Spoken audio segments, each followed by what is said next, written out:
Welcome to the Ground and Pwn Podcast, a weekly show for fans of combat sports, gaming, entertainment, and sometimes Teenage Mutant Ninja Turtles.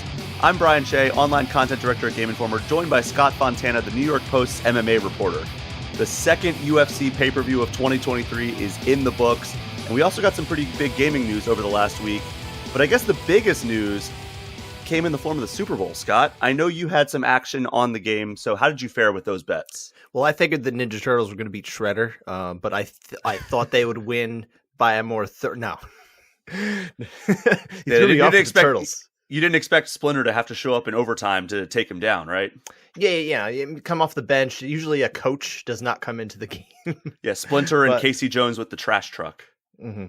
But yeah, so let's equate Splinter to Andy Reid somehow. I don't know how that works, but we're gonna make sure. So I had I placed a little action to make the game interesting, and I ended up coming out ahead overall.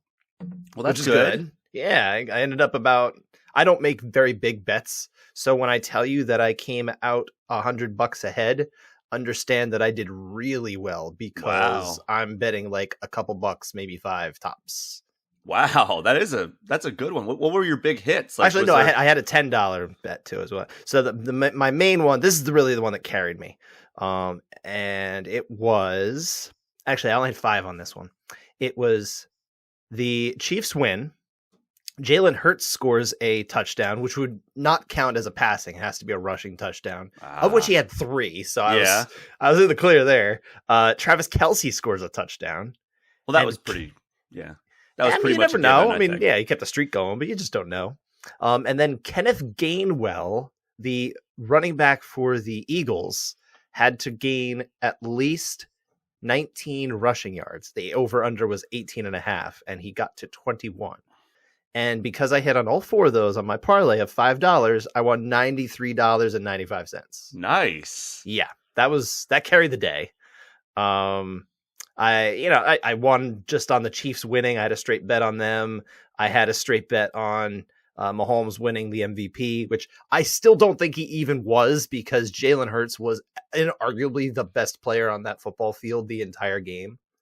But I'm happy to have won it. You can't give the Super Bowl MVP to the losing quarterback. I'm not saying that you would. I understand the norms, but like he was the best player in the game. 100%. No, I get that for sure. No, and I mean, in my lifetime, I can't remember a time where I felt so strongly that the best player who played in the Super Bowl played on the losing team. That's like the pay-per-view main event. We'll get into that more in a second. I guess I sort of know what you mean here. I mean, I understand what you mean, but I don't know about that. But yeah, so that's more or less that's how I ended up. I had a giant parlay, as you know about, that was 10 legs, and I just said, well, I'm going to lose $10 on this one. But if it hit, I stood to win $2,000 or $2,400 actually. Hit 6 out of 10 legs, which is obviously not enough, but. Pretty much if Jalen Hurts just didn't have a bonkers game, especially in the first half, I would have been really close to winning. So. Well, the sports books are always saying, close enough, here's your payout. They do. Yeah, they're very generous in how they... What you can do, sometimes they will offer you to cash out if you're doing well enough or they think they're in position to, maybe they'll just hedge their losses here and say, here's a little bit of money. Yeah, they wouldn't do that unless I got really close on this one, though. Now, you got really close on your massive parlay last Super Bowl. I did. Did they give you that offer at all? No. Okay. No. I don't. It would take like me just waiting for like the winner of the game, because like there's like the yard markers and that kind of thing, and it gets kind of tricky. So I don't know, but on the whole, I came out ahead. I try to play with like only $100 a year. Mm-hmm. Like of my own actual money. So I made that last almost the entire year last year. And then I just waited until sometime in January. I didn't even do it. Like, I'm not like, all right, I got to do it January 1. I got to get back in the action. I did it somewhere in the middle of January and I bought back in. And then because of my winnings, I got up to $200 sitting in my account. So I said, well, I'm going to pull my 100 back out. So now I'm still working with the $100 from last year, which is good. Well, that's nice. Mm-hmm. Yeah, I sat down at a casino one time and I was like, I'm just going to play $20 and I sat down at a table, and I was like, I'll play $20, and then any winnings that I get, I will just keep playing off that, and I'll take my $20 out and then play until the winnings are gone. Sat down at the blackjack table, and I tried to put like $5 in chips down, and they're like, oh no, it's a $20 minimum. So I put $20 down, lost my first hand, and I was like, well, I guess that was that. Yeah. I had these grand plans of like playing for like an hour or two, and I played for like literally less than a minute. That is the tricky thing about playing at casinos and that kind of thing, because the tables, obviously, as you know and you just said, they're not always in line with the amount of money you'd like to play with per hand. I like to play, when I go to casinos, I like roulette. But what I like to do is they have it's a machine, but it uses a real wheel. Maybe you've seen them. So you sit, you sit down at this little, like, there's several computer screens, and they're all around a real wheel that decides what happens. Usually there's two wheels, actually, so you can play one or the other. And if you play there, usually you can play, $1, $2 a roll, that kind of thing. It makes things last a lot longer. A lot longer than my single hand of $20 than your single hand of blackjack. Yeah. Also, you should have been playing with Dana. You don't want to, I was playing with Dana. I would be withdrawing my life savings for one hand. Well, honestly, probably the better thing to do is, if you're around Dana gambling, is to be the one who is running the table, because apparently he tips bigger than he pays some of the fighters. All right, so I guess I'm going to quit my current job just so I can go devote my life to learning how to deal blackjack at a Vegas casino, and then pray that Dana White comes in and wins big. Can you imagine if there was an actual UFC fighter who was dealing blackjack at the casino? I mean, they probably make more money unless they're like somebody like Islam Makhachev or Alexander Volkanovski. And even then, I bet Dana tips them more than, yeah. Okay. I'm just going to get upset at this sport if we keep talking about this route. It's very easy to. I can understand that. But what did you think about? Let's talk about the fights. Yeah. Well, I was going to say, like, what did you think about the game? Oh, the game itself, the Super Bowl. It was fun. I was rooting for the Chiefs. I do not like the Eagles because I do not like Philly sports fans. Sorry if you're a Philly sports fan. I probably lost you here. That is what it is. I mean, they booed Santa Claus. They also treated their town like trash last night. They go out and they're all mad because their team lost, and they go trash their town. It's like, what are you doing? If you're mad at Kansas City, go take a plane and go to Kansas City and then start trashing them. But by then, hopefully you've sobered up. I did see a meme that said that was because I did watch the first half of the first episode of The Last of Us last night. Oh, okay. And there's the scene where there's the scene where they're driving through downtown Austin. And it's just chaos, and it says POV, you're in downtown Philly tonight. Oh, that was very funny. That is fair. But I like the game. I was glad that at the result. I just don't like the Eagles. I like Jalen Hurts though. He's a nice story. I'm glad that he had a great game too, and he's easy to root for. I have a buddy who's an Eagles fan, and he was very down on Jalen Hurts before this year. So it's kind of nice to see that this guy proved him wrong. Maybe you just like having Eagles fans be wrong. I do. Is what you're saying? I really do. Okay, it's so much fun. Fair enough. I had an Eagles fan I'm good friends with, and I texted her, good luck. That's all. That was the extent of my rooting for the Eagles. I didn't even do that for my buddy. I didn't say, like, I'm rooting against your team, but, like, I didn't do that. The saltiness is real, Scott. You're not even a Giants fan. If you were a Giants fan, because, like, you live in Jersey, if you were a Giants fan, I would get it. I would understand it because you're in the same division. Well, South Jersey is Philly. Basically. It really is the great, North Jersey is the greater New York area. South Jersey is the greater Philly area. Okay. That's real. That's legit. As somebody who once dated somebody from Delaware, I can confirm that Delaware is also Philly. Yeah, it is. It's think about metropolitan areas, right? It's like a lot closer to like if you were in AC or if you were in Tom's River or something like that, you're much closer to the Philadelphia area. You get Philadelphia TV station. Pretty much wherever TV you get, that's who your area is. All right.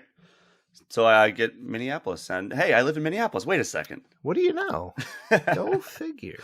All right, so let's get into these fights. Yeah. So we had UFC 284 over the weekend, which was Makhachev versus Volkanovski, and then the co-main Yair Rodriguez versus Josh Emmett for the interim featherweight title. And then under that, A mixed bag of fights. A mixed bag of fights starring a bunch of Australian fighters. And New Zealand fighters, yeah. And New Zealand fighters. The general Oceania area. Correct. So I guess we'll talk about you. You were probably working the fights. I was texting you a couple times. I actually withheld my several texts to you because I was like, this guy's super busy. I don't want to bother him. Super busy. I did not want to be blowing up your notifications because I've been there. It where wouldn't it's have like, bothered me so much as you just would have been left like unread because I wouldn't have seen it. Like I feel like at some point I answered you like an hour later, and that was the first time I looked. So Scott, I'm going to be real with you. Yeah, the Nintendo Direct was happening on Thursday or Wednesday. I'm sorry. And you sent me a text and during the Nintendo Direct, and I was like, I'm just ignoring this. I can't be bothered with notifications right now. I'm like just like in the zone. I don't even remember what I said, but I'm sure it wasn't urgent enough for me to care. It was very urgent. let's see. I have nothing here. Was it WYD? No, it was it was the restaurant that you were trying to find in New York when we were together hanging out. But yeah, so Islam Makhachev just ignored me. versus Alexander Volkanovski. I'm so bad at ignoring notifications. I'll be real with you there. What did this fight tell you? I think it told me that at the very least, Alexander Volkanovski is in the conversation for being one of the best lightweights in the world. Yeah, I think that's fair. I mean, I don't think he won. The way I scored it, it's a really close fight, so it's not unreasonable to go the other way. But I think probably the right decision was made. I think the right man came out the winner. I think Islam Makhachev really showed that his striking is something you need to actually take seriously. And I think a lot of it is because the fact that he does have that wrestling as a trump card, which makes it allows certain things to open up that if he didn't have that wrestling, that grappling, that, oh man, I really would prefer not to go into that world. He doesn't have those opportunities, but he takes advantage of those opportunities because someone like Volkanovski should not be as hittable as he was against Islam Makhachev. And when he gets hit, or when he lands, I should say, Makhachev, he's got some power. He's got a little bit of sniping in him. I don't think he's going to be, knocking fools out left and right, but you have to respect it. Yeah. I mean, I was simultaneously impressed with Islam's striking and Volk's wrestling defense. And not even just his wrestling defense, but his ability to escape grappling situations. He never put himself in a bad grappling situation. Like, I mean, there were a couple times where like Islam had his back, or like the body triangle was particularly like I was like, that's bad. He's got like 3.5 minutes to work with the body triangle, and he's not winning in those scenarios. But think about when he went against Brian Ortega, for example, right? Mm-hmm. Brian Ortega, a much smaller man, probably a better submission artist, I would think. For sure. I think that's fair to say. But think about the times that in round 3, he had Volkanovski in serious, major trouble. So we already knew that Volkanovski was able to get out of trouble. But he didn't even let himself get into the worst situations that he could possibly have found himself in on the ground with Islam. He tended to try and find a way to scramble out. It didn't happen every time. He kind of, especially in round 4, he kind of accepted at some point, like, this is the position I'm in and I'm just going to try and punch you and see if that works out. And hey, maybe that's annoying, but I'll tell you one thing. If you're sitting at home and thinking, man, is Volkanovski actually maybe winning this round because of it? It's definitely not going to work, because judges, when I talk to them, they will tell you that those punches are not going to end a fight. They're never going to end a fight, so you can't really score them that high. Like, the body triangle from the back is definitely the position that's winning out there. Effective grappling is having the back and not, you're getting punched in the face. Okay, it's not great, but you're not winning the fight that way. Yeah, I mean, I see what they're saying, because they're like, it's damage, but it's not meaningful damage, like you said. Like, they're just never going to, I mean, never say never, because UFC and MMA is an absolutely crazy sport. Sure. We've seen just people get finished from the most precarious of situations, but I would say you're probably never going to see somebody having their back taken in a body triangle, throwing their punches behind their head and knocking the guy out. I mean, maybe it would take somebody like Nico Price to do it. The key is effective striking. It's not just striking. It's not damage. It's effective striking. And what that means is, how effective is it to getting to the end of the fight?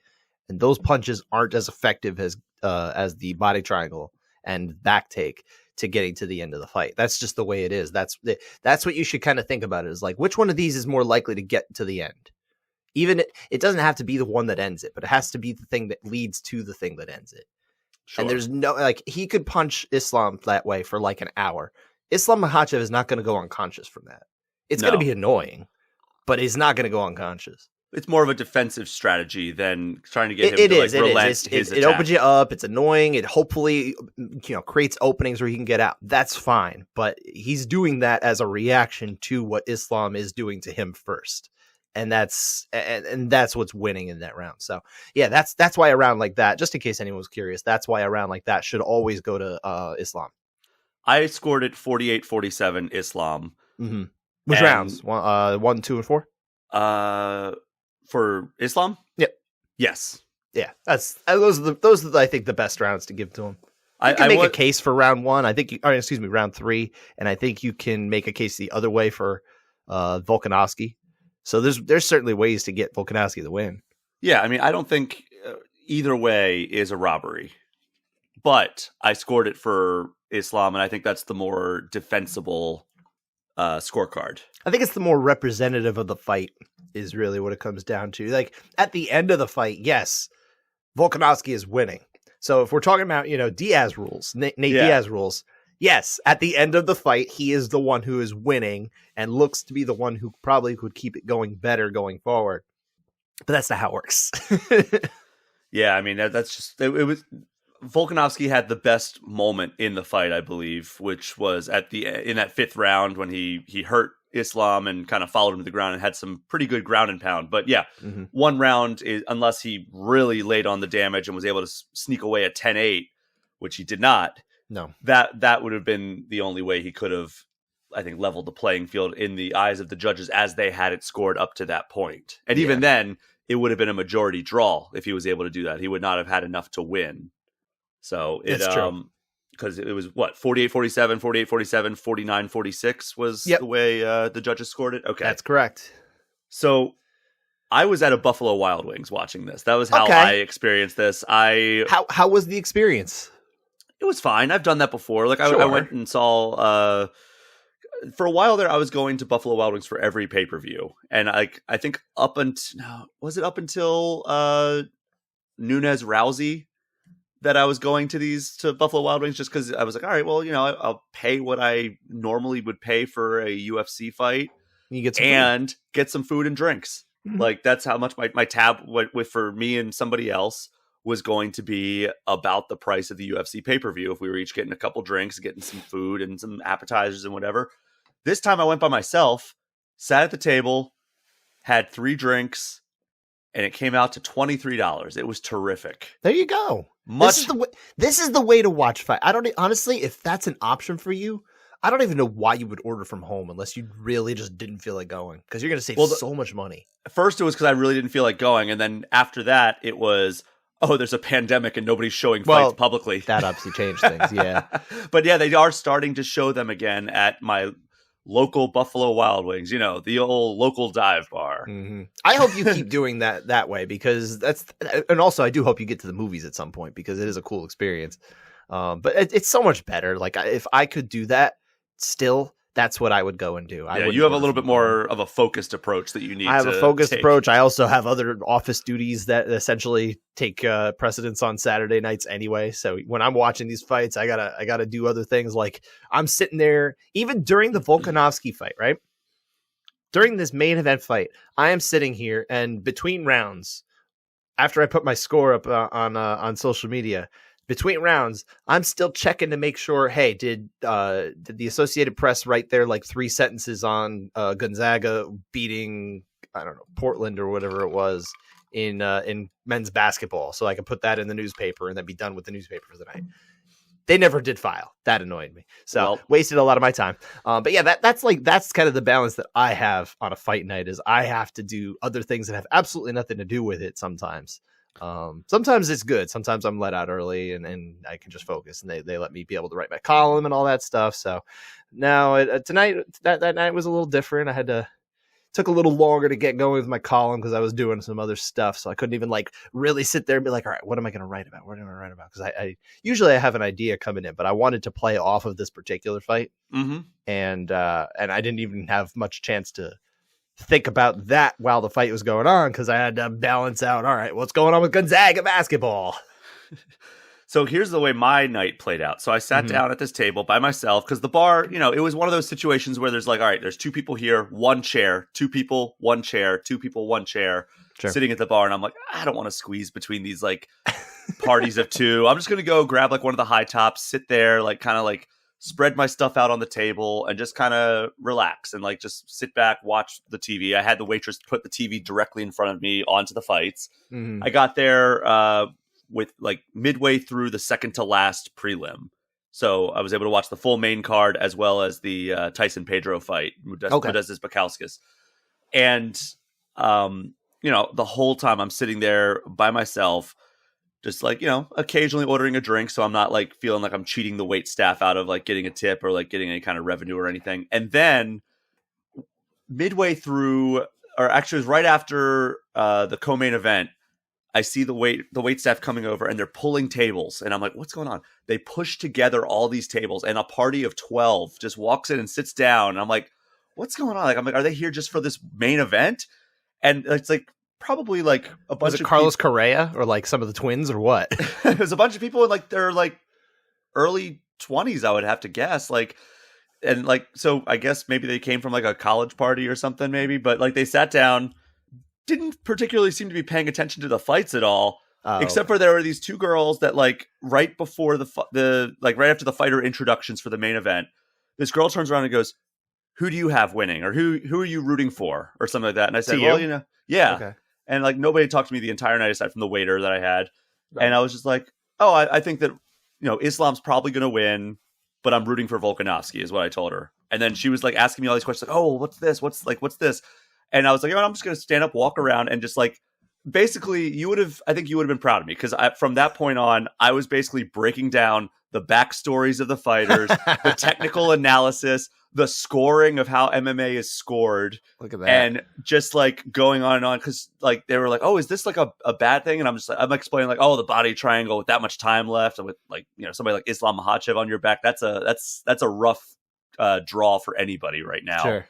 And, and then like at the end, I was like, I think I scored. She was like, who do you think won? And I was like, I scored it 48-47 because like they already knew the scoring criteria now because I explained it to them. I was like, I scored it 48-47 for Islam Makhachev. And then they started reading off the judges' scorecards, 48-47, 48-47. I was like, see, told you. But yeah. But this guy had a 49-46. You're dumb. But it's funny because they seem to be the only ones in this party of 12 that was paying attention to the fights. And as soon as the scorecards were read and like they were like breaking out Michael Bisping was coming into the octagon to do the interviews, the party got up and left. I was like, why were they here for this time? Like it was like, kind of late night.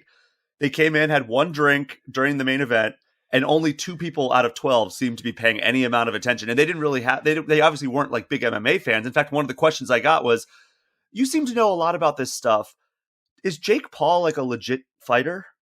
And I was like, yeah, I mean, he's good for like what he is, but like he's like a side attraction is basically my answer. And like, he's doing things the right way in that sense. Like he's making money and he's like calling out the strategically correct people. But yeah, like that's like the level of like fandom we were talking. And like, so I was like very curious about what this party was doing, coming in right as the main event started and then leaving right when the main event ended. And nobody seemed to pay any attention to the fights. I hope you can find them again and then track them down and be like, why were you here?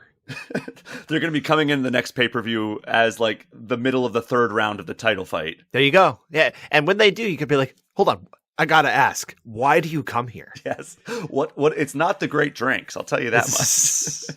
How dare you besmirch Buffalo Wild Wings? Except for you know what? I'm now recalling when I went in June to Buffalo Wild Wings and I had my disaster with the dessert. Do you recall this story where yes. they wouldn't give the ice cream or whatever the heck that was supposed to be with it because it was different on the menu and they changed it. I forget exactly what it was at this point, but yeah, you know what? Crap all over Buffalo Wild Wings. I'll give. So here I was in this Minneapolis Buffalo Wild Wings, and I'm looking at the beer list and everything, and I see they have a local option, and I look at it, and it is a hard seltzer from Boston, Massachusetts. And I pointed that out to the waiter, and she was like, "Oh yeah, that is kind of weird." And I'm like, "I'll take it." Support local breweries. Yeah, very local. How was it? Yeah, it was great. I had 2 of them. Congratulations. Yeah, thanks. But back to these fights. Yeah. Islam Makhachev, the deserving winner, obviously showed that he is still a force to be reckoned with. However, Alexander Volkanovski, what an account this guy made for himself. Oh, yeah. I mean, it's kind of tough because, like, it's almost a participation trophy to just sit here and praise him for that kind of thing. And that's not what he was chasing, right? Mm-mm. It's not what he wanted. He's not happy with himself. He thinks he could have done more. He was talking about these kind of things. I think there's a part of him that definitely believes he won the fight, that he's justifiably the winner and that kind of thing. It is what it is, I mean, he's been on the other end of that too. So it's kind of just one of those things you have to accept as a fighter. And if you don't, sorry. But he does have a lot to be proud of. I think he should feel encouraged by this. And, we've seen fighters come up and wait and then not look ready for it.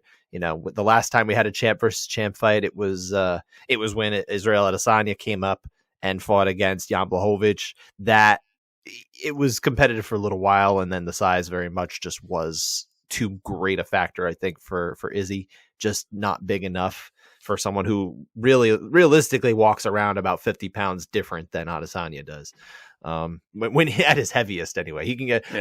Blachowicz has told me between fights he will get up between 250, and then it's like, okay, now I'll start training down. He's a big guy. Like he's just a large man. Yeah, like he for a light heavyweight, which is the second largest weight class, he still looks like a big guy for that class. Yes, yeah, he very much is. I think he would be perfectly at home at heavyweight. I'll bet you if he was fighting at heavyweight, he would probably be fighting like bigger than Fedor does.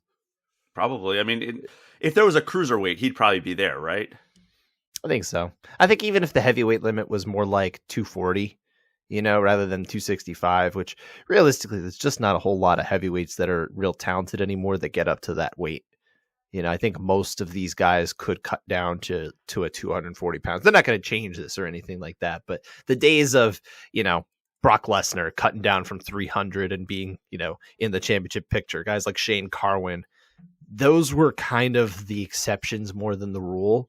I think we've now found because, no one can tell me that Francis Ngannou couldn't figure out how to cut down to 220 pounds.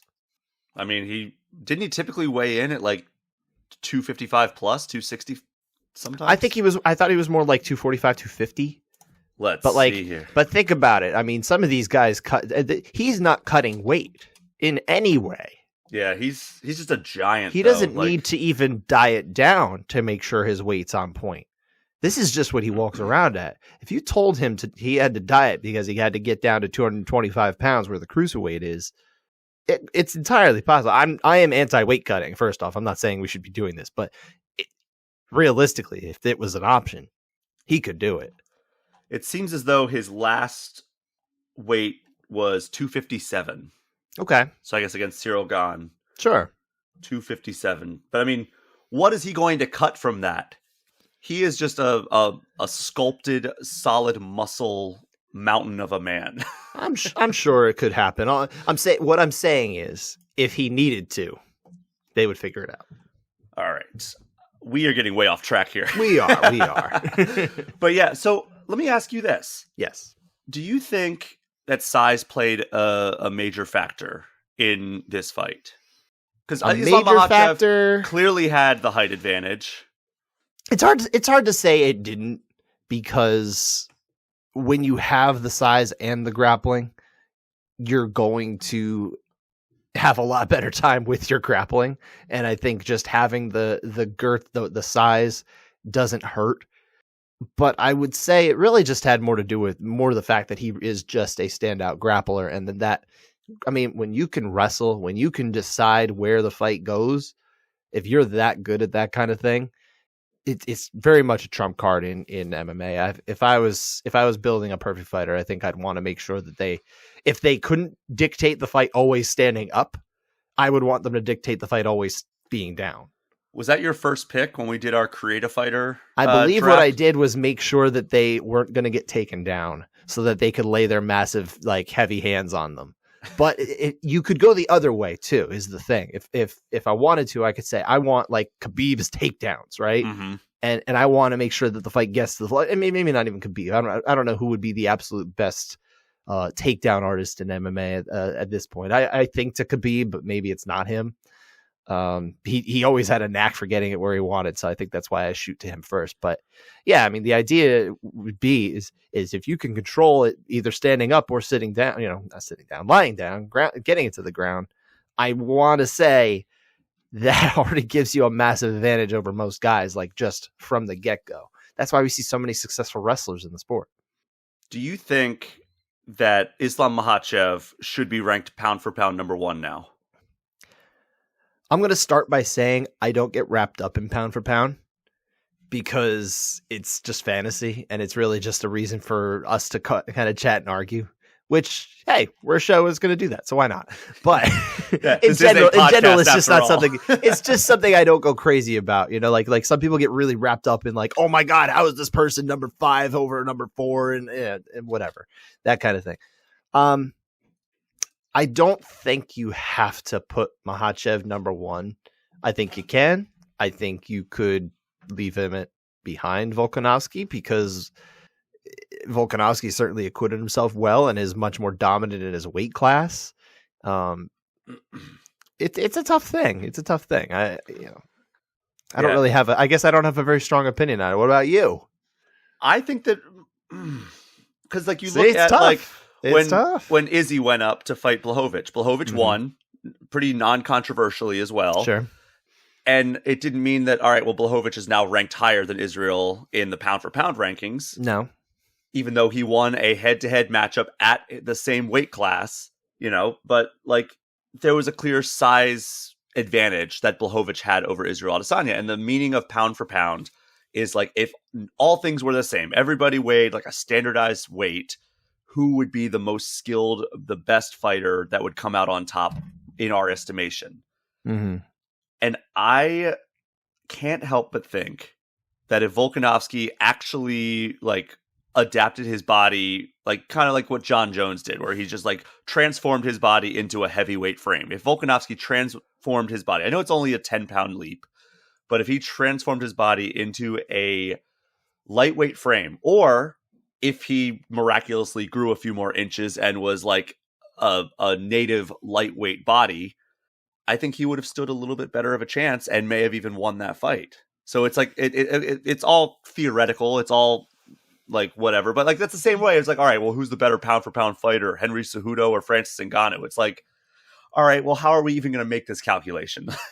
Well, that's kind of where I'm getting at. It's one of those things that people like to do for fun and that kind of thing. I get much more interested in the historical debate, like where does this person rank, among his, among other lightweights or that kind of thing. That's where I can sink my teeth into that conversation a lot more. Now, here's the weird thing. I'm looking at the official UFC pound for pound rankings currently. I mean, this is prior and their ranking panel prior to the update for this week. So it's currently Volkanovski 1, Makhachev 2. Yeah. Then we have Leon Edwards, who is ranked over Kamaru Usman because Leon just won a head-to-head matchup. But then that would be hard to put him below. Yeah. But at the same time, Israel Adesanya ranked 1 spot ahead of Alex Pereira. Yeah, listen. It's a little bit of inconsistency there, right? Like, all right, either somebody wins. You've got to understand though, the ranking panel that runs the UFC that operates and I guess generates the UFC rankings. It's made up of people from outlets you've never even heard of. Oh, I get that. But I don't think most people do. I know you do. But I think a lot of people don't understand that. Like when they look at the rankings, they're like, how could these people do that? But it's like, it's not like, Mark Ramundi or Shaheen Al-Shatti is contributing to this. There's not even John Morgan. There's nobody, there's almost nobody you've heard of who does this. I used to be on this panel. People didn't know who I was, I think, for a while too. But at least I think I know my stuff, and I like to think that when I was part of that panel, I was helping out. But I left that panel many years ago, around the time I joined the MMA Journalists Association. And yeah, it really is just a stupid device that unfortunately doesn't have any credibility when you really break it down. But it's because it's the UFC, everyone just blindly accepts it.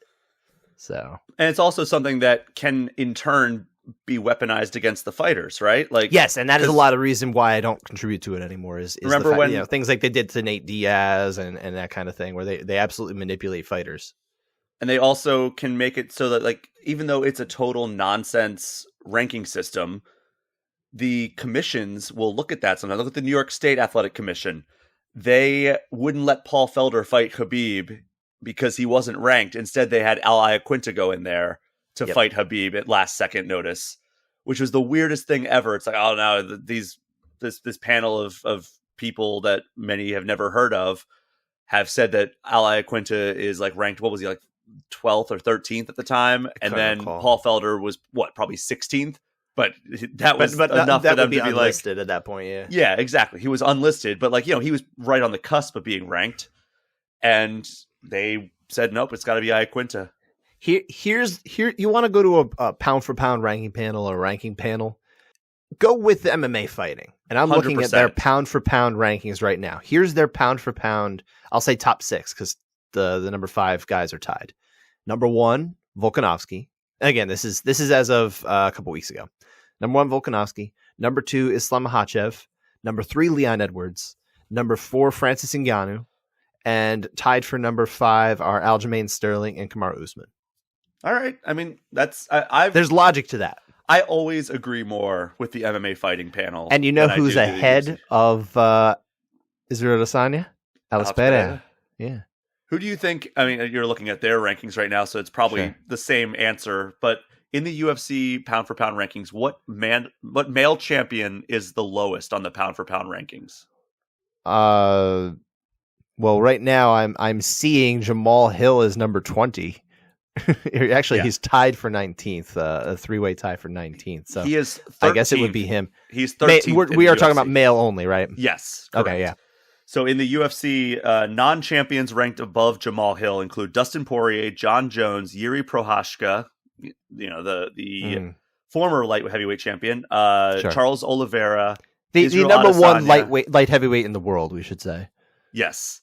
So all these people, and Kamaru Usman, all non-champions ranked above the light heavyweight champion in the UFC pound-for-pound rankings. And actually, according to MMA Fighting, Jamal Hill is the number 3 light heavyweight in the world because they have Vadim Nemkov. Well, I guess he's tied for second with Vadim Nemkov, I should say. Okay. And then I guess Yuri above him, and Yuri is several spots ahead. He's 11 on this list. Okay. They do top 20, but again, there's 3 men who are tied at 19, so that you see 3 names. There's 21. Gotcha. That's math. All right. So Patricio Freire, by the way, is number 10, the highest ranked non-UFC competitor. I mean, fair. Absolutely. So anything else to say about this Volkanovski-Makhachev fight?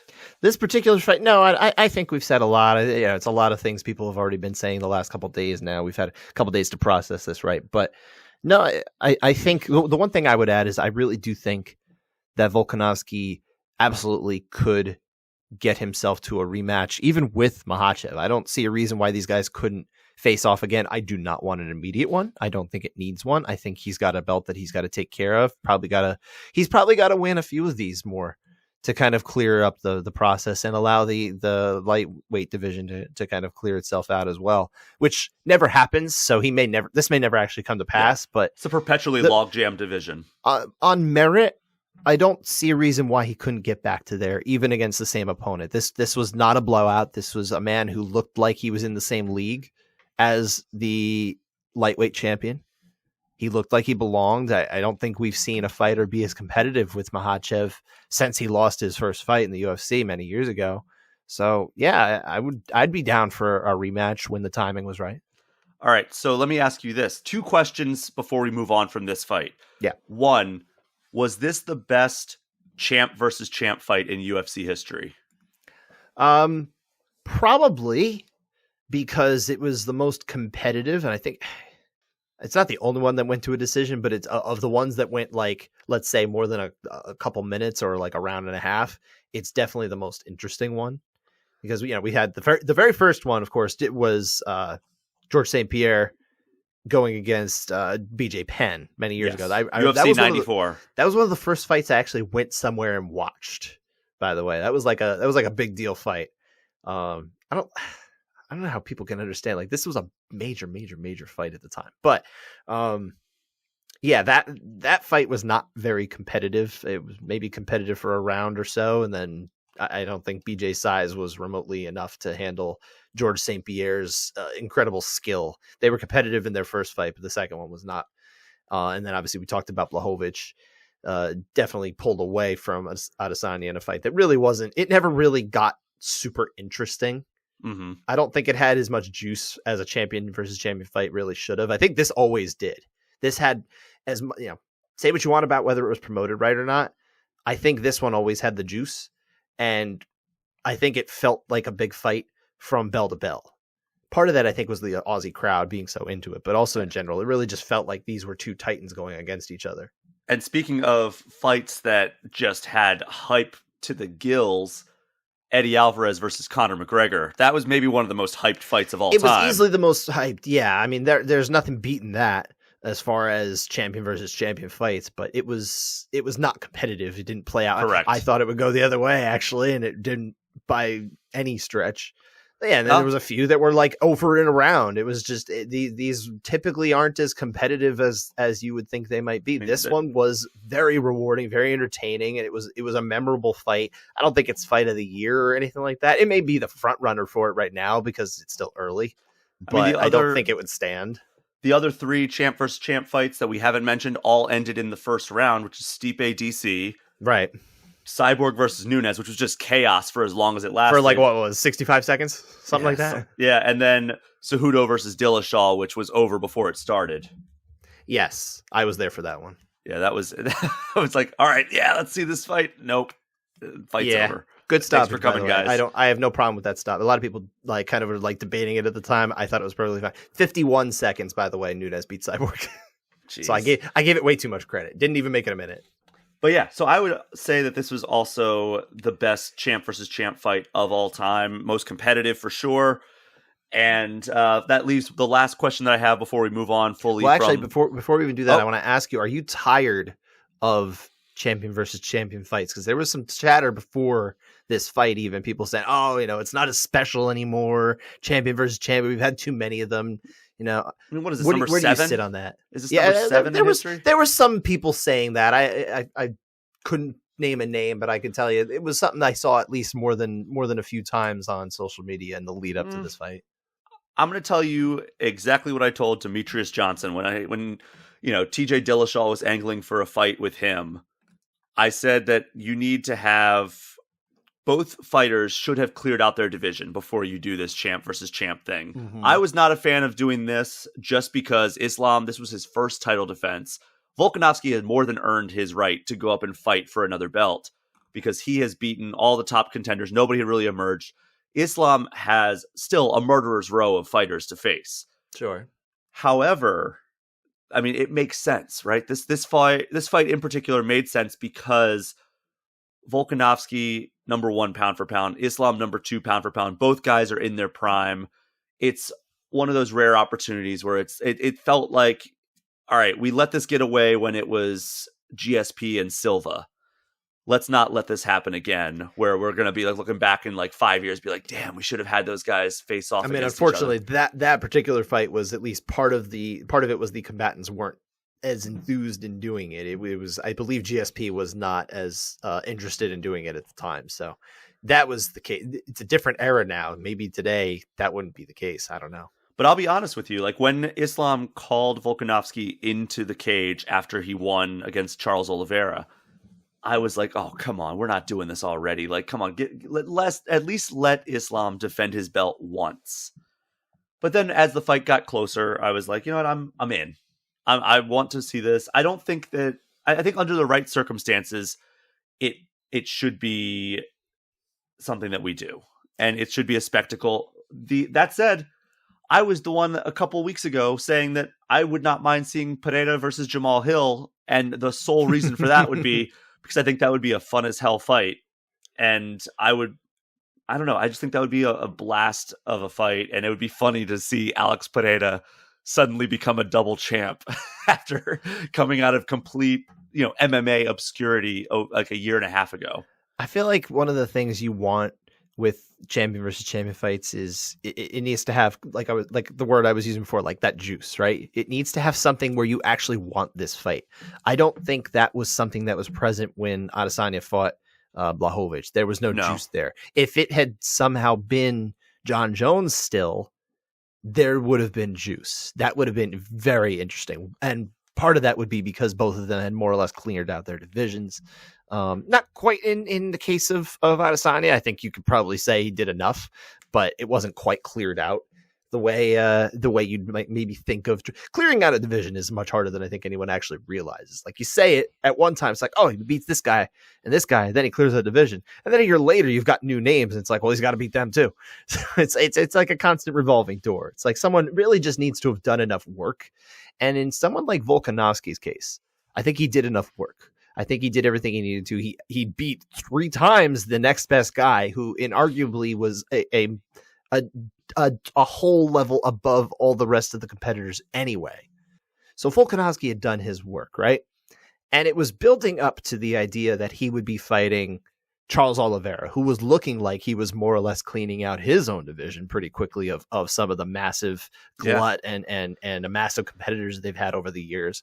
And if Oliveira wins that fight and he calls Volkanovski into the cage, you are super pumped for that in that moment, right? Like, you would be like, absolutely. Oh, this is absolutely. But the thing is, if Volkanovski sits there and something outside of his control happens where the champion loses, or, it wasn't the champion, but he was the champion, right? Oliveira, for that fight, it was technically a non-title fight before that, or he was the non-champion. It was so stupid. But if he loses that fight, should that just mean he can't have the fight against Islam? I say no, because I think he's done the work to say, let's give him a shot as a challenger here, because there is some juice. Yeah, I mean, I think that it was more justifiable if Charles Oliveira came out of that fight. Of course. But then what are you going to do? You're going to say, okay. And obviously you came around to this, right? Yeah. But if they didn't do that, if they said, well, sorry, Islam's now got to do work, he's probably got to beat 3 or 4 guys before you start thinking about that fight again. Where is Volkanovski at this point? Maybe that fight just goes away. I'd rather just have the fight. Yeah. And especially since it was Islam's belt up for grabs. It wasn't like Volkanovski was going up, and that's why they had this interim fight, which was the co-main event that we're going to talk about in just a moment. But the thing about Volkanovski was, like, he had earned taking a break from 145 to go up and challenge for greatness. And Islam was just kind of like, in this case, Volkanovski was the next man up that Islam was supposed to take on.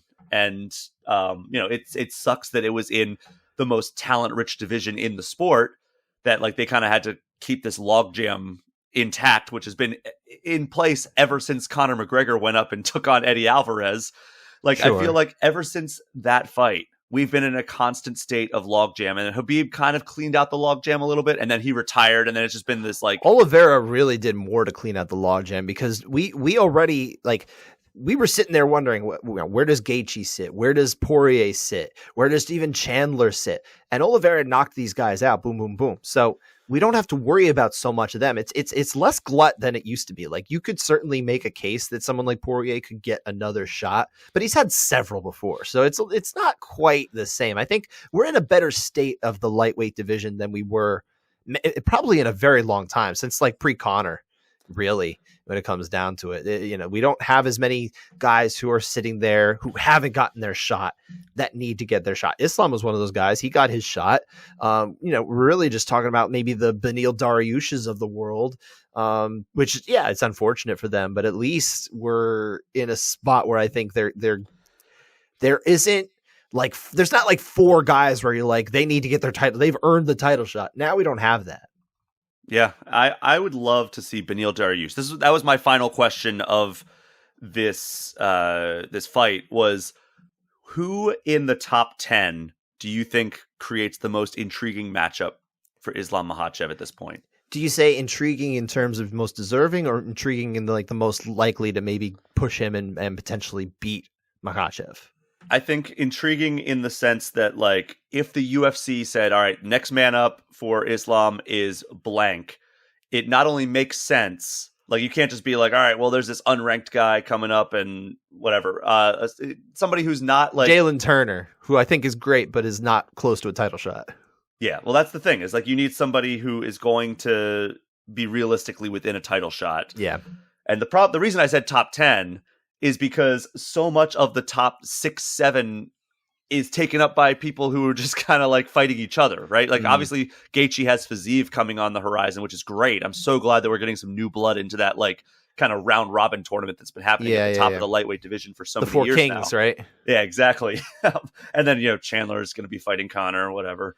I think that's a very fun fight, but also like it should have zero title implications, but it's not going to. It's going to have major title implications, I feel like. It does for at least one of them. Beneil Dariush is my pick.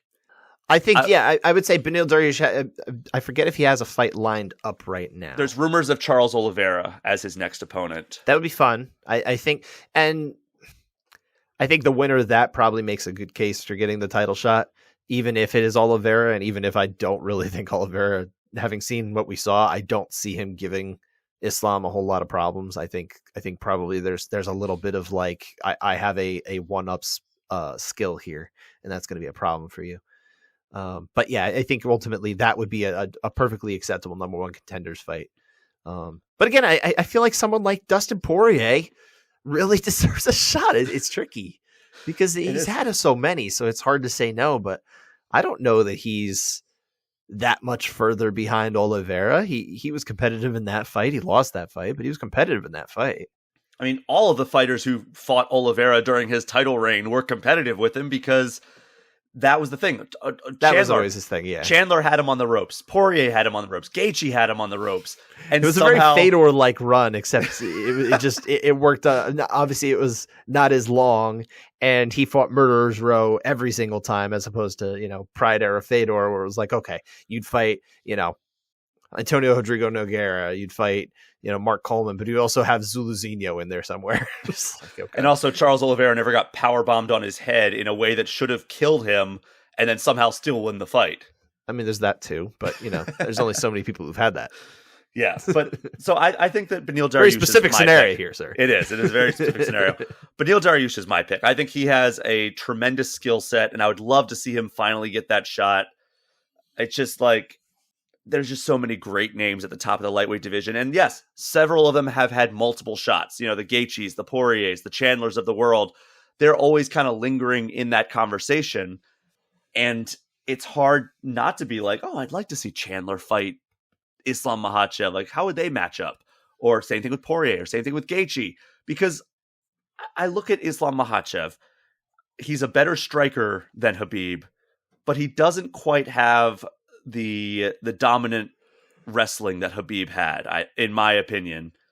And it'd be interesting just to see how that tiny little tweak more towards like the striking side than the dominant wrestling side, which he still has that ace in the hole, right? He's still an amazing wrestler for MMA. Sure. But he's not quite on Khabib's level in that. So how does that change the calculus and how this outcome shifts, right? Like, does that mean that, like, all right, Gaethje can keep it standing with his wrestling pedigree, or Poirier can avoid the rear naked choke? It's like, how does that shift the sands of somebody who is a great striker and a solid grappler, not a Khabib level grappler, but a solid grappler in like a Dustin Poirier or a Justin Gaethje?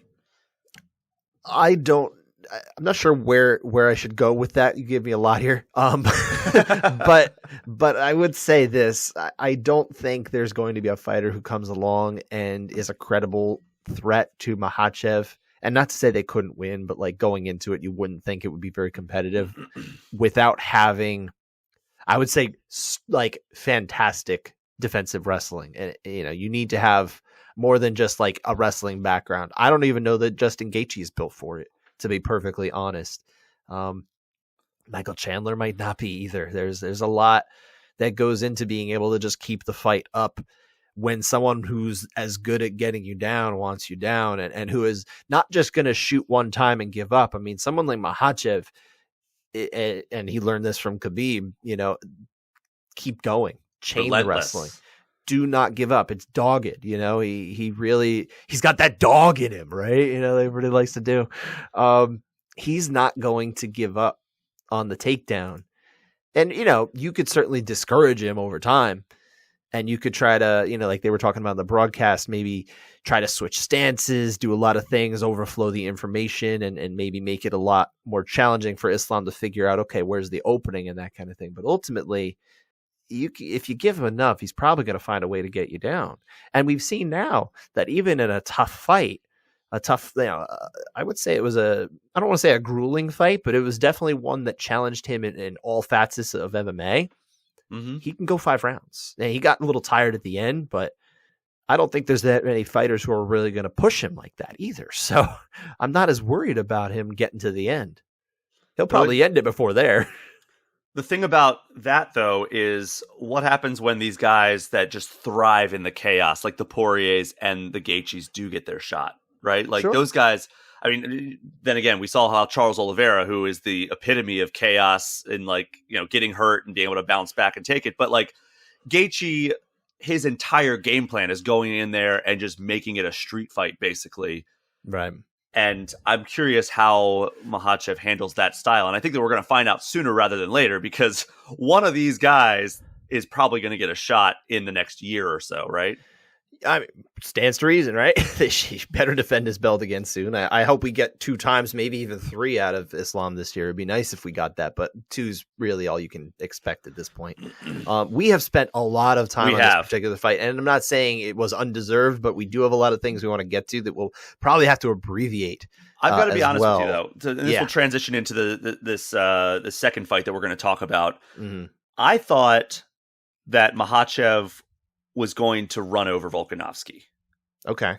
And that's because I just thought that Makhachev was going to show that, all right, the size advantage is real. And also, especially when it comes to a grappling heavy game plan. Obviously, I was wrong in that. I also thought Yair Rodriguez was going to outclass Josh Emmett. I think Josh Emmett is great. I think he's a terrific fighter. But I think so highly of Yair Rodriguez's striking. And I figured that's where this fight was going to take place, on the feet. Obviously, it ended on the ground, but that was kind of a circumstance of where the fight was kind of ending up. It wasn't like either of them were like, all right, we got to take this to the ground, really. It was just kind of like where it ended up going, because Yair threw a flying knee, Emmett caught it and kind of flipped him down to the ground. It was a striking affair largely, and I thought that if that was the case, that Yair would be the one to kind of pull away due to how creative, how dynamic, how explosive he is. Obviously, Emmett has fight-ending power, and we saw him clip Yair at least once, if not twice, that seemed like it really affected Yair. But outside of that, Yair was looking pretty solid on the feet, and ultimately it ended on the ground with a pretty awesome triangle choke. But I think I was closer in this estimation than I was in the Makhachev Volkanovski fight. Well, I always thought that fight the Volkanovski fight was going to be more competitive. The line was totally out of whack with what I think the skill level was, and I think we've now seen that. I think it was somewhere around, Makhachev was like around a minus 400 or something like that, which was absurd. I think if you did it again for a rematch, like if they were to put odds out there for a rematch, I bet you it would be much closer to like minus 200 or maybe minus 180 or something like that. Which, still a favorite, but not remotely the same. And that would have been more palatable here in this fight with Yair. I think I was torn. There was times where I thought that Emmett was probably, in the lead up to, I thought Emmett was probably in a better position to win. But I think what it came down to and what we manifested and saw here is that Yair is dangerous everywhere.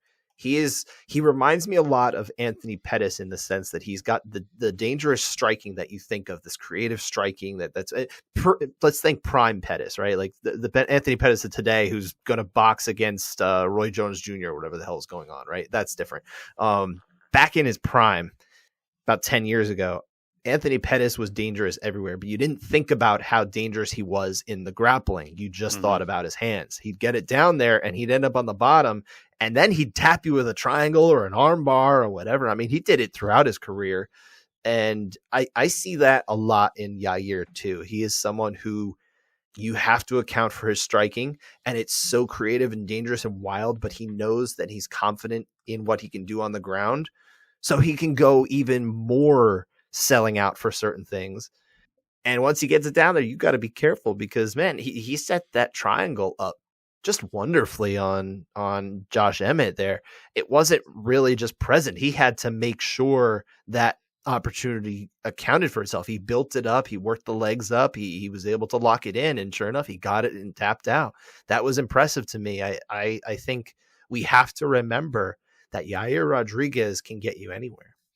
Yeah, he's legitimately he came into this organization as a kind of just like an exciting wild man, right? Sure, yeah. And then he suffered that Frankie Edgar loss, which was a creative one too, yeah.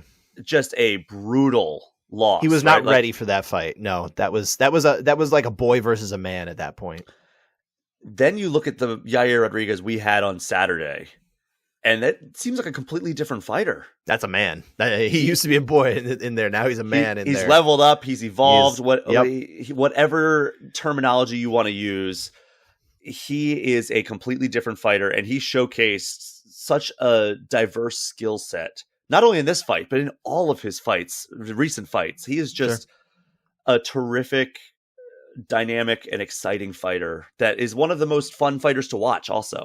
And I like the fight that we now are going to have here. We know it's going to be him and Volkanovski. I think it would probably take a whole lot for someone like an Arnold Allen to, beat Max Holloway and then steal that shot short of an injury to Yair. And I think they would do everything they could to make that fight happen if they could, because there's a lot of UFC investment in Mexico and trying to build their brand in Latin America and that kind of thing. So I think they would try their damnedest to make sure that Yair, now having a belt, actually gets to fight the champion, and they have a big fight. Yair was suggesting Mexico City in September. I hope they don't wait that long. I don't think that's what Volkanovski would like to do. I think he wants to be a little more active. And it really just depends on what the UFC wants. Does the UFC want to wait for that? And they, everything is at the whim of them, obviously, because these are just pawns on the board for them. Though the timing would align so perfectly here if they could get Brandon Moreno, who just fought on the last card, and Yair Rodriguez on a pay-per-view in Mexico City. That would be tremendous. Oh, it would, but I mean, if they're talking about September, that's a ways off. I think that part of the problem is that. So, if we're taking that belt off the board right now for that long, again, it really just depends on what the UFC wants. If they think that's their best way to make money, then they'll hold the fight. But if they need a headlining fight for June, they need to make up a title fight. Maybe they don't make up the title fight. Maybe they're just like, hey, let's do this fight now. I don't know. It depends on what they decide to do. And realistically, we're not in the room with them. We don't know what their thinking is. So who knows? Maybe they value one or the other. I don't know. It just seems like they've been wanting to build up the Mexico market so much, and they finally have two Mexican-born champions. It would stand to reason that would be a terrific way to kind of make that market kind of teeter it closer towards explosion. There was a lot of talk of UFC Africa for the last few years. That's true. They had 3 UFC champions from Africa, and now they have 0. So I think sometimes these opportunities just fall through, and they kind of accept that. This one is obviously a lot more, I think it's more realistic. There was a lot of challenges to getting an event over in Africa logistically in so many ways, not just because of the pandemic, but in general. So it was kind of a tougher thing. To get a fight in Mexico City is entirely realistic. It sounds like this year. So, do they want to wait? I don't know. We'll see. Yeah, they've done Mexico but I know before. I like the fight. I'm at least interested in this fight. It should be a fun one. I think a win here would certainly be a good feather in the cap of Alexander Volkanovski. You could make a case that the fight with Korean Zombie last year was not maybe the most impressive thing to have been added to Volkanovski's resume. Like the state that we now have Chan Sung Jung in is not the same as a few years ago. So, and it didn't play out very entertaining. It was a little sad to watch by the end. So I think this one's much more interesting. I think it's certainly for someone who like Volkanovski is conscious of legacy and trying to become the greatest featherweight champion of all time. This would help him get there. Yeah, absolutely. It's going to be one of those names that, like, you look at his resume and you see Yair Rodriguez on it. If he is able to win, I mean, because, like, you know, sure, I would certainly favor Volkanovski. But Yair Rodriguez has shown he has a bag of tricks that could give anybody problems, really. The only thing with Volkanovski is we just know how survivable he is. It's very hard to, I mean, he got clipped a few times too by Islam, and he certainly rolled with it with someone who probably does hit harder than Yair does. Now Yair kind of hits from unorthodox angles, so, you know, doesn't matter if you're getting hit harder if you just don't see it coming. You know, that's the one that puts you down, right? And one you don't see coming. And again, it's a different approach because, like, you know, Gaethje and Poirier before, like when we were talking about the potential matchups for Islam, Yair's just got that chaos element to him where it just comes to the Chaos Emerald element to him.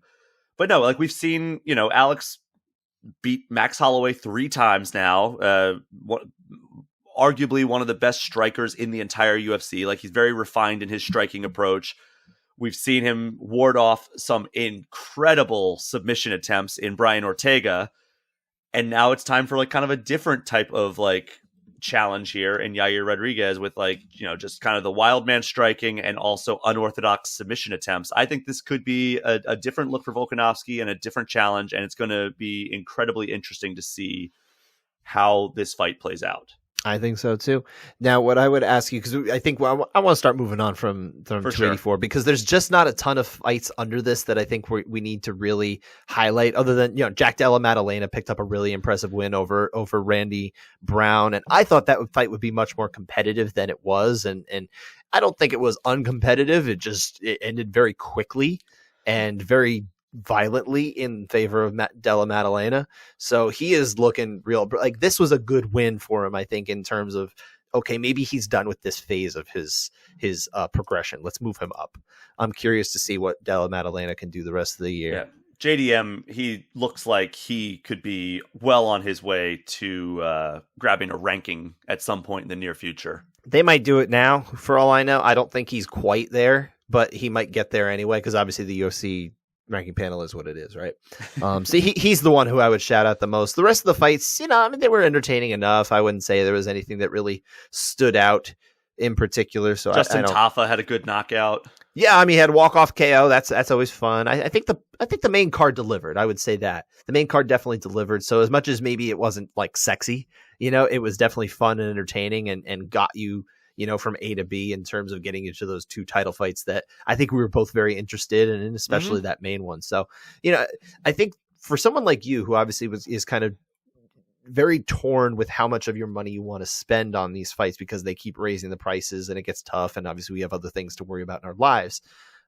This fight card, first off, this fight, I think alone realistically could have been justified on the $80 alone, because massive fights like this just don't happen very often. But I can understand why someone like you is more discerning, especially in the sense that we do have those 2 pay-per-views next month to worry about. It's a lot of money that you have to kind of factor in. But this pay-per-view, I thought delivered. I thought it was worth the price. Do you? Yeah, I mean, it was a like, good if you had pay-per-view. spent your $80, would you have sat there and been at the end and be like, you know what? I think this was money well spent. Probably, just especially given those top 2 fights and being able to see kind of, like, again, a leveling up of JDM.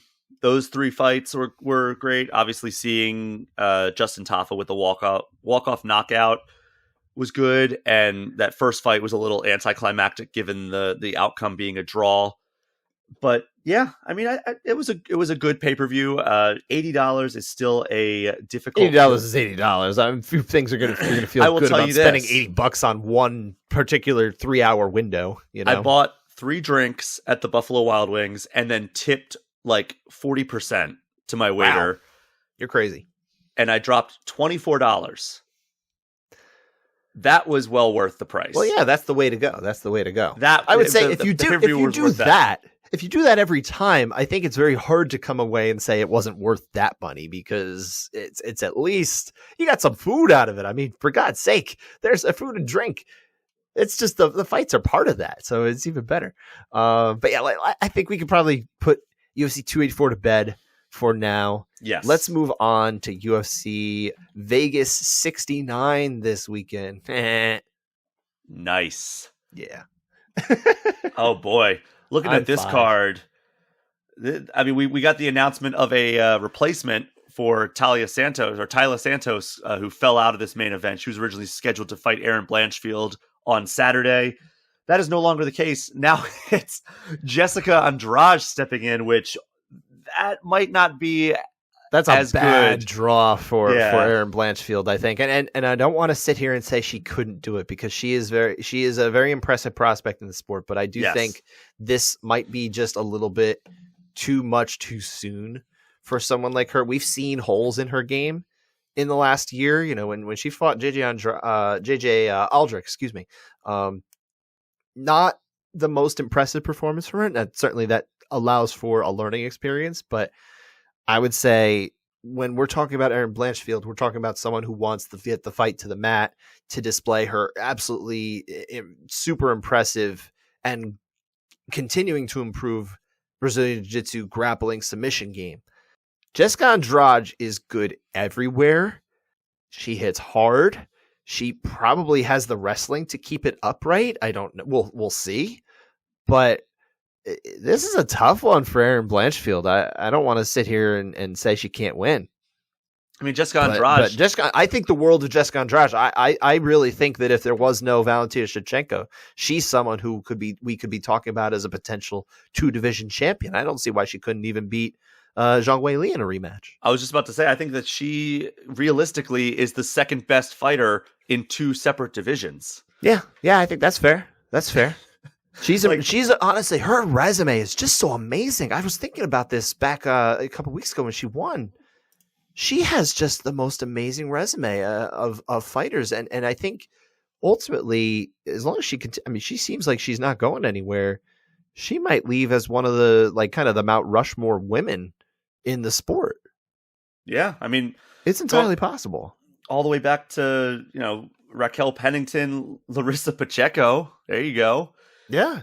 I mean, God, Caitlin Chookagian, Jessica Penne, Joanne Wood, Tisha Torres, Karolina Kovalkiewicz, Rose Namajunas, obviously, with taking the belt off. Slam knockout, yeah. And they have by the way, they have a trilogy that they could finish at some point too.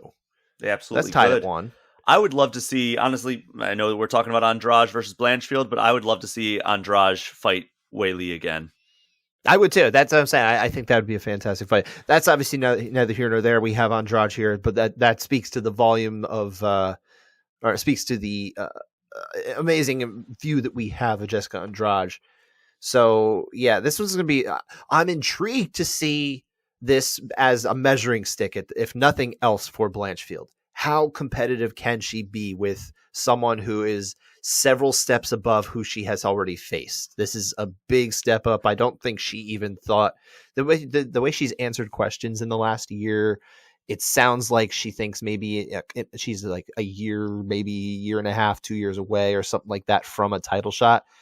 That was not really realistic when she started beating certain fighters. And I don't think that's necessarily her saying she doesn't think she's ready, but I think she still kind of, if I'm reading tea leaves, it almost looks like she just kind of thinks, well, I'm still on this steady progression. I'm still young in the sport, which she is, but she's just beaten all the right women that she's getting to this point where it's like, okay, first you were going to challenge the one who just challenged for the title. Now you're getting someone who most people think is even better than her all of a sudden on a week's notice.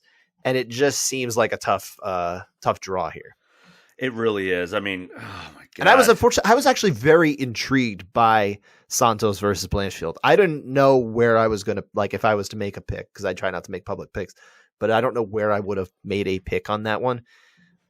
I think you could probably guess where I sit right now on this fight. So it's not as intriguing anymore. I still am very interested because these are two of the most fascinating women's fighters, I think, in the sport right now. If not the best, they're certainly the most interesting. So I'm very intrigued in that. It's like the only fight that I care about, though.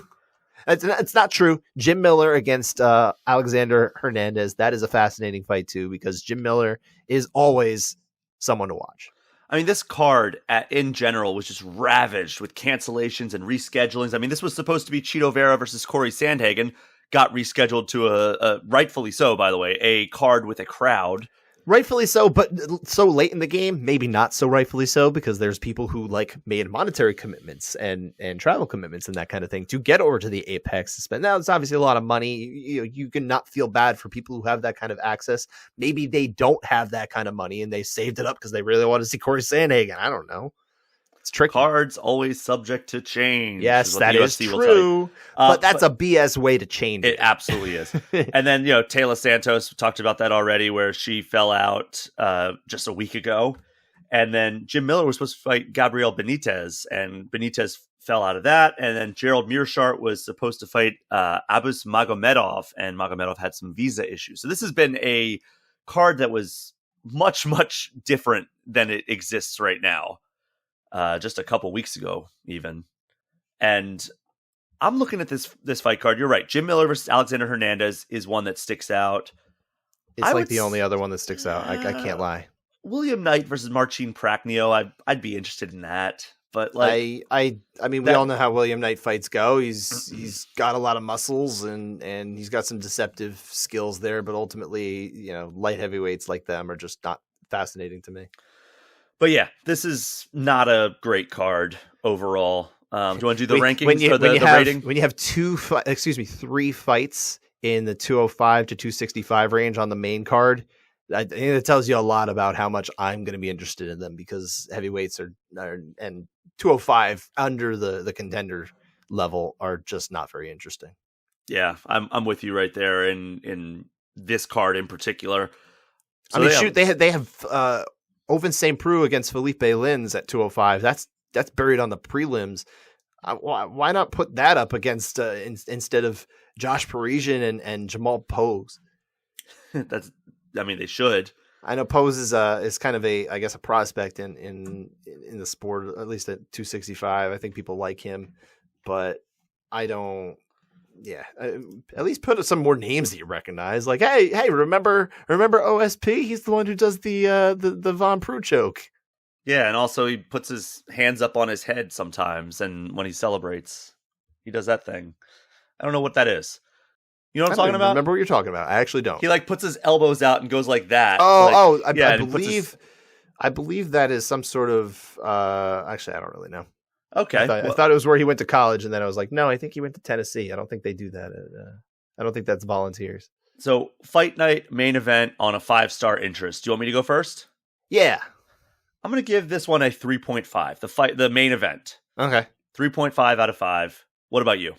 I think 3.5 is probably fair, just because I am intrigued by both of these women.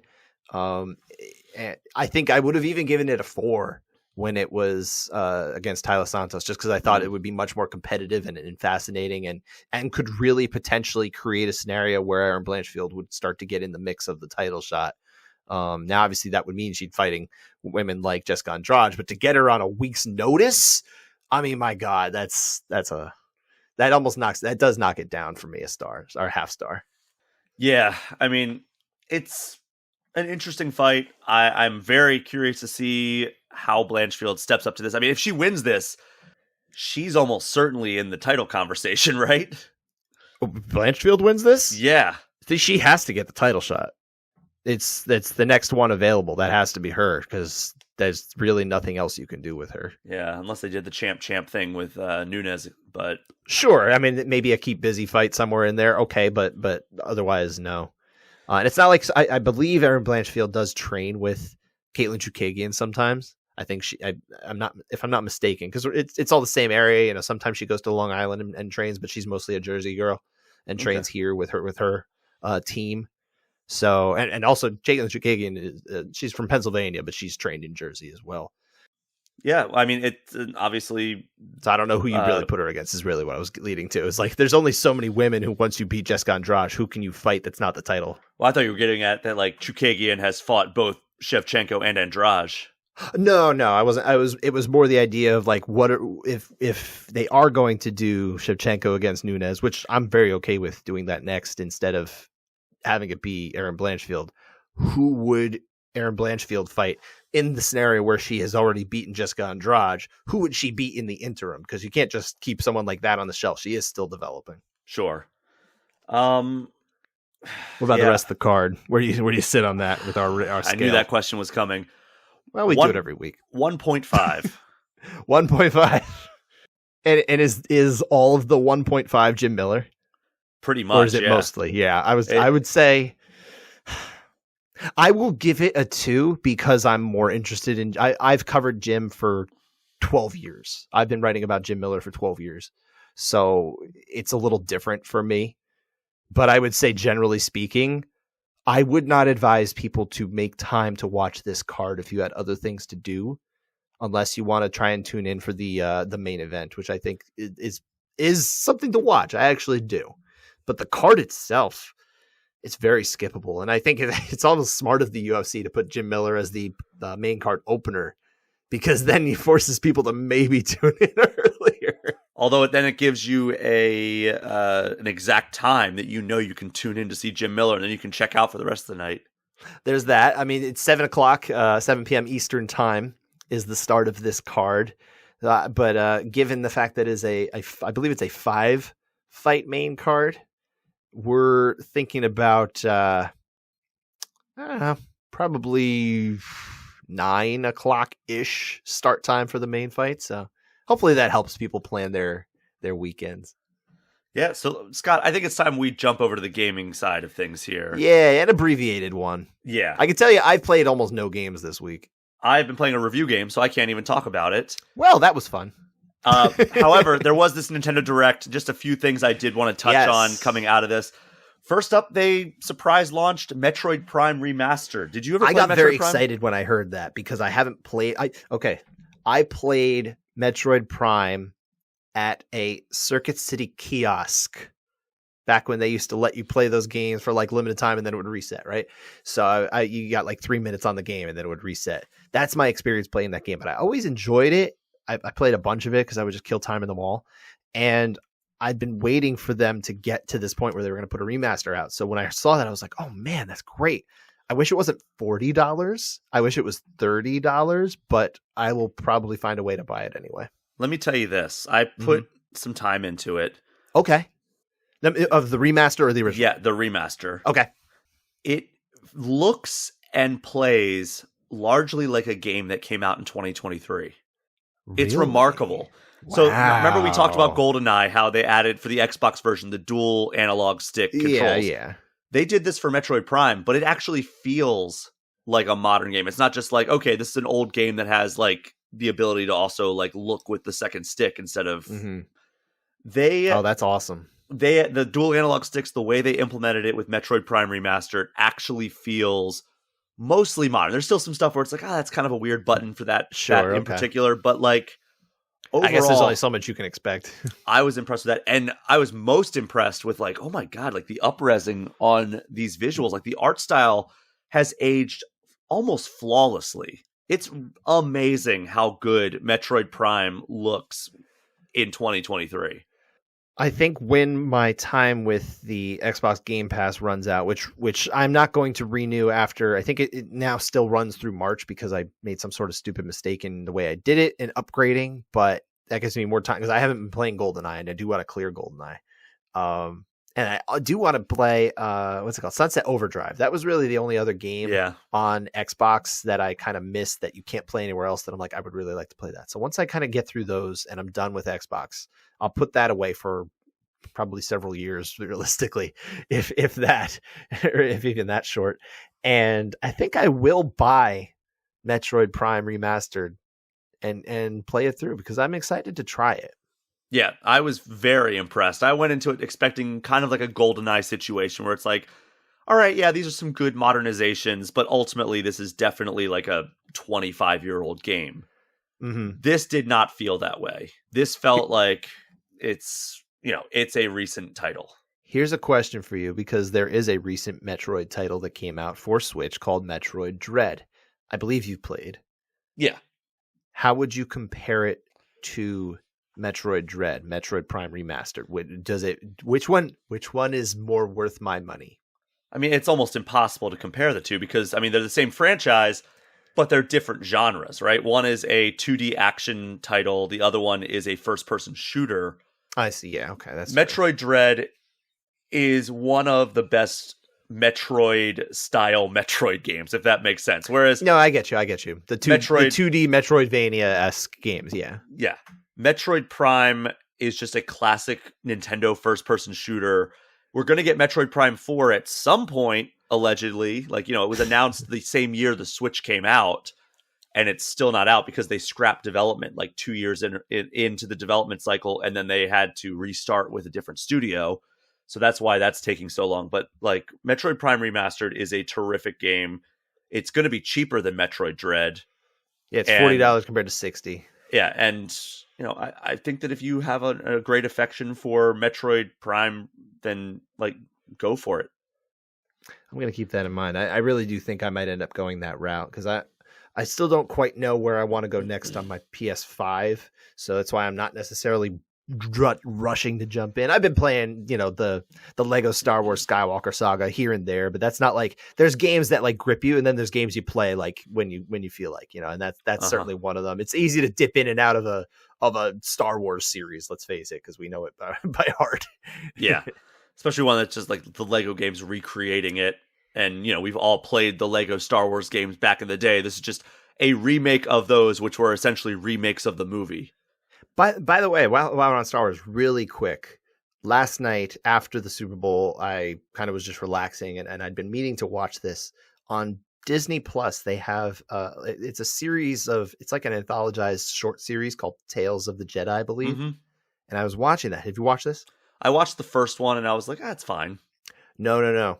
Go past the next one. The first one is probably the weakest of all of them because 3 out of the 6 episodes involve the backstory of Count Dooku. Oh, interesting. It's fascinating. It's about time because like that character had so much potential aside from the name. One of the worst names of any Star Wars character. Not a good name, but I think it's a callback to his Dracula days. Okay. Christopher Lee, of course. Still, like, God. Yeah, it's not great.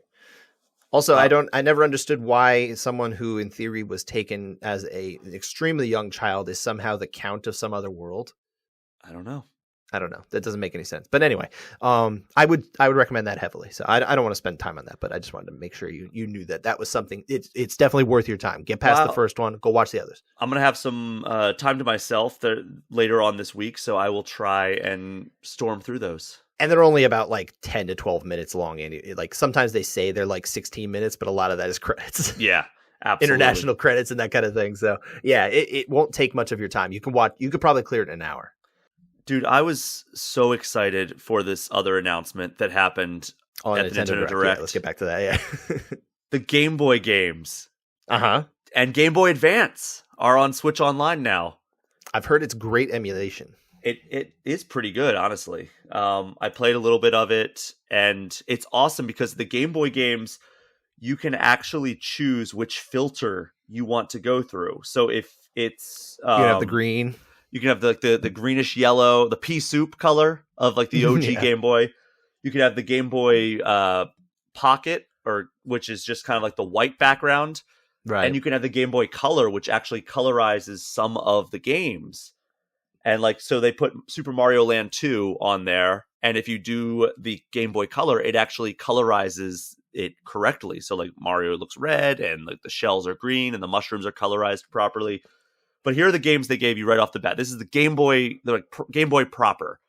You have Alone in the Dark, The New Nightmare, Game & Watch Gallery 3, Gargoyle's Quest, Kirby's Dream Land, The Legend of Zelda Link's Awakening DX, Metroid 2, The Return of Samus, Super Mario Land 2, 6 Golden Coins, Tetris, and Wario Land 3. And then they also said that there's some other games coming.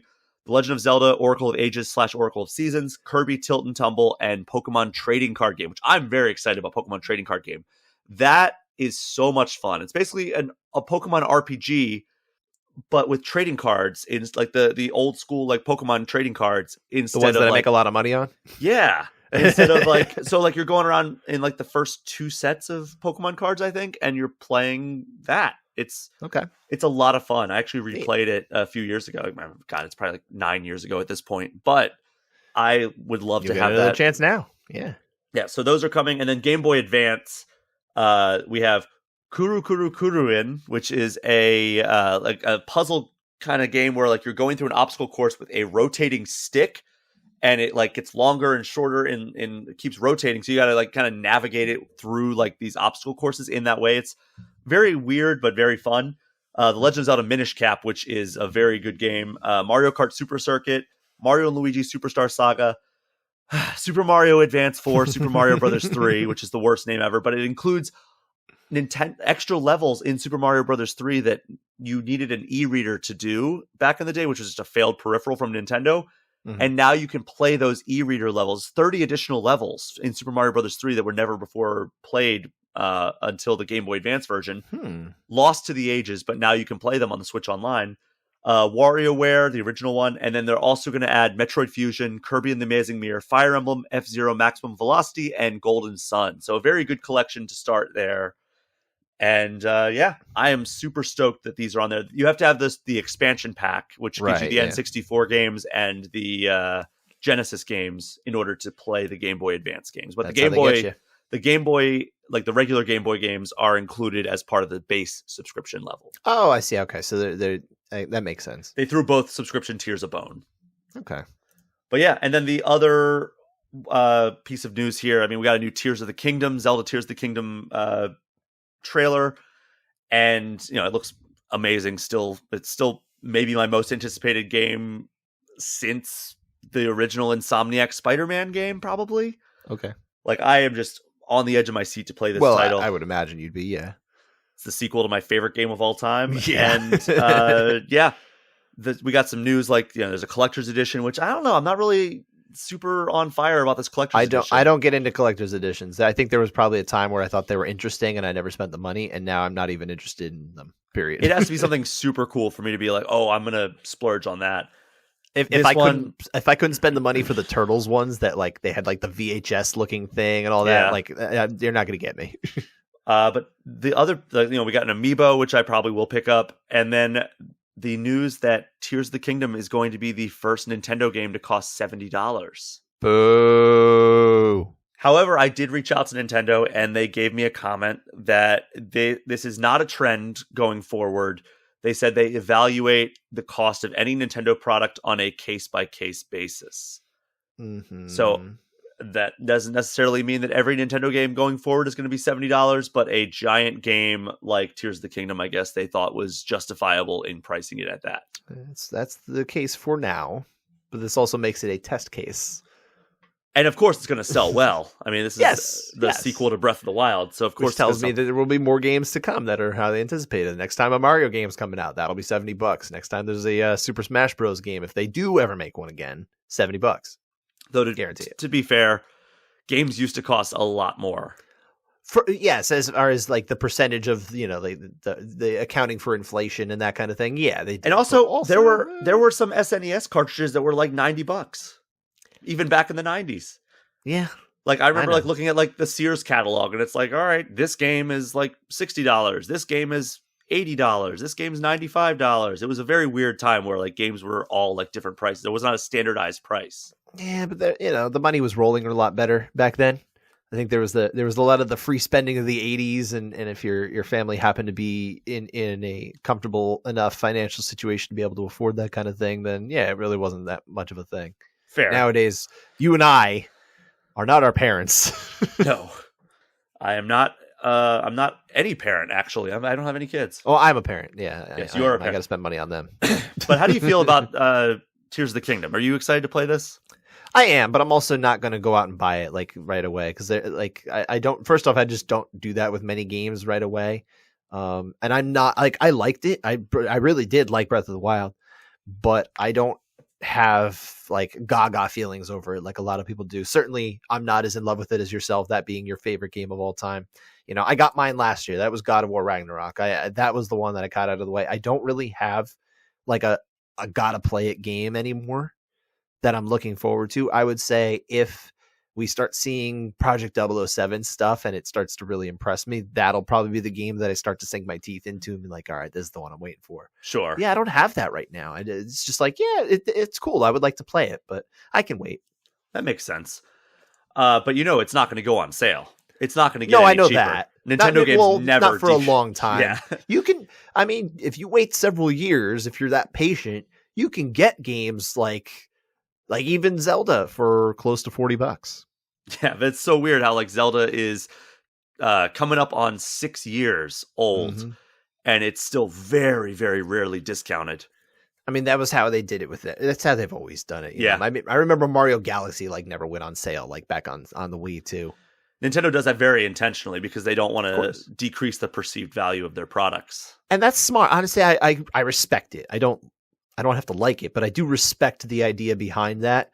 But it also in a way, it also devalues the other games. A little bit, yeah. I mean, it by proxy, double-edged. So yeah, exactly. It's really just a byproduct of doing that. It's not like they're doing it intentionally, but if you're telling me this game doesn't go down, but these ones do, then I'm saying, well, I don't need to buy those anytime soon. Meanwhile, Ubisoft can't wait to discount their products. The game will come out. Goodness. And then, like, a week later, it'll be like, on sale for $35. I actually saw, and this is a hybrid case here, the Mario and Rabbids sequel that came out last year, I saw is on sale for $30. Well, I heard that did not sell particularly well or up to expectations, which is a bummer because I would love to see them continue that franchise. I hope that's not one of the unannounced projects that Ubisoft canceled a few weeks ago. I was debating the $30 price. I thought it was pretty good. And I did like the original Rabbids, but I also, in my head, I'm like, do I need to play it now?